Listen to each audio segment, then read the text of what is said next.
কৃষিকাজ করেই কোটিপতি চুয়াডাঙ্গার সজল আহমেদ। প্রতি বছর শুধুমাত্র তিনি তার বাগানের ফল বিক্রি করেন 4 কোটি টাকার। সব খরচ বাদ দিয়ে বছর শেষে প্রায় 1.5 কোটি টাকা লাভ থাকে এই কৃষকের।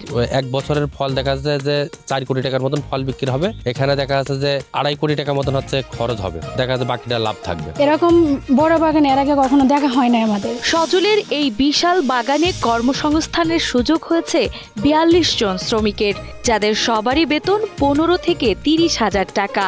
প্রতি মাসে প্রায় 5 লাখ টাকা শুধুমাত্র কর্মচারীদের বেতন দেন সজল। আমি 42 জন লোকের কর্মসংস্থানের ব্যবস্থা করেছি। আমার প্রতিষ্ঠানে আমি প্রতি মাসে প্রায় 5.5 লক্ষ টাকা শুধু লেবার খরচ দিই। আমরা মূলত সজল আহমেদের বাগানে কাজ করি, মানে এক একজনের 20,000, 25 এরকম সেখানে বেতন আছে। সার ওষুধ সব রকম কাজ করা লাগে। তা মার্শাল্লাহ আমার খুব ভালো বেতন, মনে করেন 22,000 টাকা বেতন। তা মার্শাল্লাহ সবাই ভালোই চলাচল আমার ভালোই।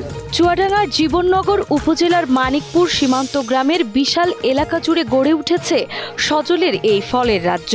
2009 সালের দিকে প্রতিবেশী এক ভাইকে দেখে 7 বিঘা জমিতে বরই ও পেয়ারা চাষ শুরু করেন তিনি। সেই সময় সকলে তাকে তিরস্কার করে পাগল বলতে শুরু করেন, তবে এতে থেমে থাকেননি তিনি।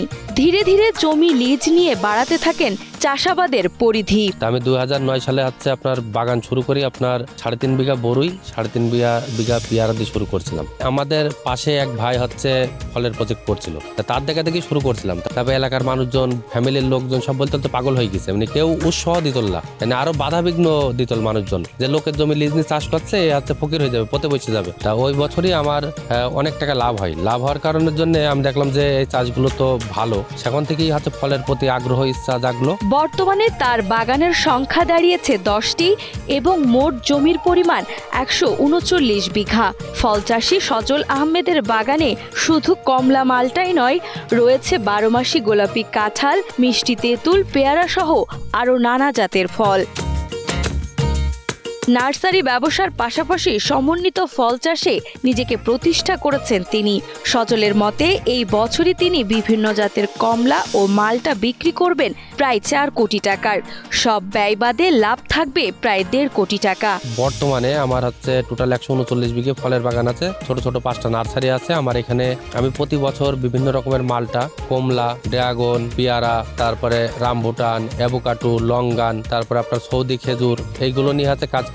প্রতিদিন দেশের বিভিন্ন জায়গা থেকে মানুষ আসছেন সজলের এই বাগান দেখতে। কেউ ছবি তোলেন, কেউ বা আবার নিজ হাতে গাছ থেকে কমলা পেড়ে তার স্বাদ নেন। দর্শনার্থীদের মতে এই বাগানের কমলা ও মালটা বাজারের ফলের তুলনায় অনেক বেশি সুস্বাদু ও টাটকা। আমরা কিশোরগঞ্জ থেকে আসছিলাম, এখানে আমরা এই বাগান দেখতে আসছি। খুব ভালো লাগছে, এমন ফল আমরা যে কম দেখেছি। এসে দেখি এখানে বিদেশি ফল, মালটা, কমলা, বেদানা, তারপরে আরেকটা জিনিস আমার খুব ভালো লাগলো, এখানে 12 মাসই নাকি কাঁঠাল পাওয়া যায়।